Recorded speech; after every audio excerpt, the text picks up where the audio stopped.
Semangat belajar untuk kita semua, bertemu kembali dengan saya Nova Delima Panjaitan. Anak didik kami yang kelas 12, bagaimana kabarnya? Semoga dalam keadaan sehat selalu. Sebelumnya kita telah membahas tentang topik atau teori tentang pasca demokrasi liberal, yang mana telah kita bahas mulai dari kabinet, ciri-cirinya, kemudian bagaimana atau kapan terrealisasinya pemilu pertama se-Indonesia dan siapa yang dipilih pertama kalinya, kemudian faktor penyebab ketidakstabilan politik, ekonomi, dan sosial pada masa demokrasi liberal. Kali ini kita membahas khusus bagian ekonominya gitu ya. Kita lihatlah dulu yang pertama, bagaimana kebijakan ekonomi dan keuangan. Yang pertama, kita review dulu materi tentang kebijakan ekonomi keuangan pasca kemerdekaan. Jadi setelah ini nanti kita bahas keadaan ekonomi pada masa demokrasi liberal ya. Jadi pada pasca kemerdekaan ini tepatnya 1945 sampai dengan 1949, yaitu bangsa Indonesia melakukan pinjaman nasional. Pinjaman nasional ini berupa apa? Yaitu contohnya membuka pos pegadaian, kantor pos gitu ya. Jadi ini dibentuk supaya masyarakat bisa meminjamkan uangnya bagi yang memiliki saham, kemudian negara bisa meminjam uang tersebut sehingga bisa digunakan untuk mengelola keuangan negara yang karena pada saat itu mengalami kekosongan kas negara. Oleh karena apa? Oleh karena banyaknya pengeluaran untuk biaya perang, perbaikan sarana infrastruktur dan lain sebagainya gitu ya. Karena Indonesia merdeka pada tanggal 17 Agustus 1945, si Belanda datang yang kedua kalinya. Tujuannya apa? Untuk menguasai atau merebut sumber daya alam Indonesia kembali, karena si Belanda tahu bahwasannya si Jepang telah menyerah kepada si sekutu oleh karena dibomnya kota Hiroshima dan Nagasaki. Jadi kedatangan si Belanda yang kedua kali ini membuat yang namanya suatu permasalahan-permasalahan di berbagai daerah. Ada pemberontakan, kemudian ada pemboman, yaitu terjadinya agresi militer Belanda pertama dan yang kedua, ditambah lagi dengan masuknya politiknya si Belanda ini untuk memecah Indonesia supaya terjadi yang namanya disintegrasi gitu ya. Makanya banyak pemberontakan dari berbagai daerah untuk mengeluarkan diri atau tidak mau bergabung dengan Indonesia. Jadi itu semua adalah cara-caranya si Belanda supaya Indonesia bisa dihancurkan, bisa dikuasai kembali gitu ya. Akan tetapi pada akhirnya sah atau kemerdekaan Indonesia itu dan pengakuan Indonesia itu secara de jure itu melalui perjanjian konferensi Bundar yang dilaksanakan di Den Haag dan ditandatangani tepatnya pada tanggal 27 Desember 1949. Jadi bagaimana keadaan ekonomi pada masa pasca kemerdekaan ini, yaitu adalah dibentuknya pinjaman nasional gitu. Ini yang telah saya jelaskan tadi ya. Kemudian mengeluarkan ORI. Apa itu ORI? ORI itu adalah Oeang Republik Indonesia atau uang Republik Indonesia gitu ya. Kenapa sih dikeluarkan ORI ini? Tujuannya itu adalah untuk menghindari inflasi. Kenapa menghindari inflasi? Apa itu inflasi? Inflasi adalah turunnya atau jatuhnya nilai rupiah dibandingkan mata uang asing. Jadi ibarat kata nilai rupiah itu gak ada apa-apanya dibandingkan mata uang asing. Oleh karena apa? Karena pada saat itu di Indonesia bisalah kita bayangkan ada 3 jenis mata uang yang beredar di Indonesia. Yaitu ada mata uangnya Jepang, ada mata uang Belanda, dan Japanese Bank atau Bank Jawa gitu ya. Jadi kebijakan ini dikeluarkan oleh Indonesia adalah mengeluarkan uang Republik Indonesia, yang mana tujuan ORI ini hanya inilah yang boleh atau yang disahkan oleh negara untuk menjadi alat tukar masyarakat. Jadi kalau masyarakat memiliki mata uang Jepang tidak berlaku gitu ya, atau Belanda nggak berlaku. Jadi uang Jepang ini hanya digunakan oleh orang si Jepang, dan mata uang Belanda ini hanya digunakan oleh orang Belanda yang ada di Indonesia. Dan ori inilah yang digunakan masyarakat seluruh Indonesia sebagai uang nasional gitu ya. Jadi Indonesia tidak menggunakan mata uang asing supaya menghindari inflasi gitu ya. Itulah kebijakan yang kedua yang dilakukan oleh pemerintah pasca kemerdekaan. Selanjutnya, membentuk BNI. BNI ini singkatan dari Bank Negara Indonesia yang sekarang ya. Jadi BNI ini disahkan pada tanggal 1 November 1946, yang mana kepalanya pertama kali adalah di bawah pimpinannya Simargono Jojo Hadikusumo. Jadi BNI inilah sah satu-satunya waktu itu bank yang digunakan Indonesia sebagai tempat simpan pinjam meminjam gitu ya. Kemudian untuk menghindari yang namanya blokade ekonomi yang dilakukan oleh si Belanda, Indonesia menjalin hubungan diplomatik dengan India gitu ya. Caranya bagaimana? Pertukaran atau barter gitu ya. Ini disebut dengan istilah India Rice. Indonesia memberikan bantuan sebanyak kurang lebih 500.000 ton bantuan beras kepada si India, dan sebaliknya sebagai balasan simpati India memberikan bantuan obat-obatan kepada Indonesia. Jadi ini merupakan salah satu cara juga strategi dari Indonesia untuk menentang yang namanya blokade yang dilakukan oleh si Belanda pada saat kedatangan yang kedua kalinya ke Indonesia. Kenapa si Belanda waktu itu melakukan blokade di Indonesia? Karena si Belanda ingin menguasai Indonesia kembali.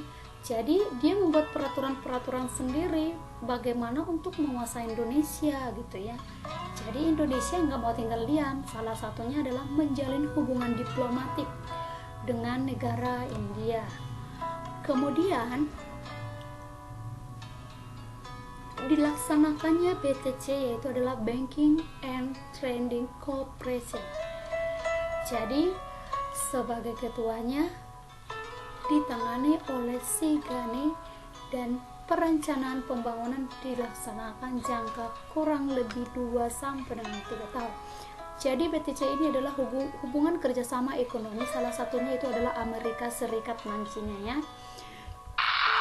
Kemudian penerapan plan kasino, yaitu adalah rencana produksi selama 3 tahun, yang mana tujuannya adalah menganjurkan perbaikan kebun bibit dan padi unggul. Kemudian penyembelihan hewan pertanian harus dicegah supaya cepat pertambahan dan perkembangan pemeliharaannya gitu ya. Jadi dibudidayakan dulu supaya bisa dapat dikembangkan. Kemudian seluruh tanah-tanah yang kosong harus ditanami gitu ya, untuk percepatan produksi selama 3 tahun, karena kan pada saat itu Indonesia krisis dalam segala bidang, mau dalam bidang keuangan, mau dalam bidang pangan gitu ya. Jadi terjadilah yang namanya pembangunan dan produksi besar-besaran. Selanjutnya transmigrasi ini adalah untuk menekan banyaknya jumlah penduduk di suatu tempat. Jadi kalau dilakukan transmigrasi itu sejenis dengan pemerataan gitu ya, pemerataan para penduduk. Selanjutnya pemikir siasat ekonomi, kemudian pemersatu tenaga ekonomi atau disebut dengan PTE. Sekarang kita lihatlah yang menjadi topik utama kita, yaitu adalah kebijakan ekonomi dan keuangan 1950 sampai dengan 1959 yang disebut pada masa demokrasi liberal atau pada masa demokrasi parlementer gitu ya. Yang pertama diterapkannya lah yaitu sistem ekonomi Gunting Syarifuddin atau disebut dengan istilah Sanering. Kenapa diterapkan Gunting Syarifuddin ini? Tujuannya adalah untuk menekan inflasi, yaitu untuk menekan inflasi. Kenapa? Karena di sini nilai mata rupiah itu terlalu rendah dibandingkan mata uang asing. Oleh sebab itu setiap nilai nilai uang yang beredar di Indonesia waktu itu dipotong menjadi setengah. Contohnya 5 gulden itu kalau dipotong setengah menjadi 2,5 gulden, contohnya gitu ya. Kemudian sistem ekonomi gerakan benteng. Sistem ekonomi gerakan benteng ini diterapkan pada masa kabinetnya Muhammad Natsir, kabinet yang pertama pada masa demokrasi parlementer atau liberal gitu ya. Jadi sistem ekonomi gerakan benteng ini adalah mengubah sistem ekonomi kolonial menjadi nasional. Di sini adalah tujuannya untuk melindungi pengusaha-pengusaha kaum pribumi terhadap negara asing, sahamnya negara asing gitu ya, mengutamakan atau memprioritaskan perusahaan-perusahaan atau milik Indonesia gitu ya. Kemudian diterapkannya lah nasionalisasi de Javasbank. Javasbank itu kan sebelumnya Bank Jawa. Setelah dinasionalisasi, inilah menjadi cikal bakal menjadi namanya Bank Indonesia. Bank Indonesia ini hanya ada di 2 tempat, yaitu di Jakarta sama di Medan gitu ya. Di Medan letaknya ini ada di Jalan Kemerdekaan gitu ya, Jalan Merdeka Medan. Nanti kalau kalian mau jalan-jalan ke Medan, silahkan diperhatikan di Jalan Merdeka sebelum kalian ke Carrefour, nanti akan kalian lewati ini ya, Bank Indonesia yang ada di Medan ya. Dan pada saat itu ini dibentuk pada masa kabinetnya si Sukiman gitu ya, bisa diingat ya. Kalau gerakan ekonomi benteng pada masa kabinet Natsir yang pertama, kabinet yang pertama. Kalau Javasbank ini cikal bakal Bank Indonesia ini dinasionalisasi pada masa kabinetnya si Sukiman, bisa ya. Selanjutnya diterapkan sistem ekonomi Alibaba. Ini digagas oleh si Iskat Cokro Adisturjo, di mana Ali itu adalah kerjasama ekonomi dari kaum pribumi, sedangkan Baba itu adalah kerjasama ekonomi dari non pribumi, contohnya adalah swasta yaitu Cina gitu ya. Sistem ekonomi Alibaba kerjasama, ternyata nanti pada akhirnya ini adalah tidak menghasilkan untung kepada Indonesia, justru menguntungkan negara asing atau pihak swasta. Kemudian Biro Perancang Negara. Biro Perancang Negara atau pembangunan jangka panjang ini pada masa kabinet Ali yang kedua. Hasilnya itu adalah Repelita, rencana pembangunan selama kurun waktu 5 tahun. MUNAP yaitu adalah Musyawarah Nasional Pembangunan. Ini diterapkan pada masa kabinetnya Juanda. Tujuannya adalah untuk menghasilkan rencana pembangunan yang menyeluruh dalam jangka panjang gitu ya. Faktor yang mempengaruhi supaya ini diterapkan yaitu adalah karena terjadinya ketegangan hubungan antara pusat dan daerah. Ketegangan pusat dan daerah ini terjadilah pemberontakan yang disebut dengan PRRI dan Parmesta yang telah kita bahas sebelumnya, yang masuk dalam pemberontakan ancaman disintegrasi bangsa. Kenapa terjadi ancaman disintegrasi bangsa ini yang masuk adalah PRRI dan Parmesta? Oleh karena terjadinya kesenjangan pembangunan di pusat dengan di daerah, sehingga pemimpin-pemimpin di tiap daerah merasa tidak adil, merasa didiskriminasi, sehingga melakukan pemberontakan dan bahkan ingin memisahkan diri dari Republik Indonesia. Salah satunya itu adalah Pulau Sumatera dan Pulau Sulawesi. Jadi terjadilah pemberontakan-pemberontakan yang pada akhirnya memang bisa diselesaikan gitu ya. Jadi pemberontakan PRRI dan Parmesta ini terjadi pada masa kabinetnya si Juanda gitu ya.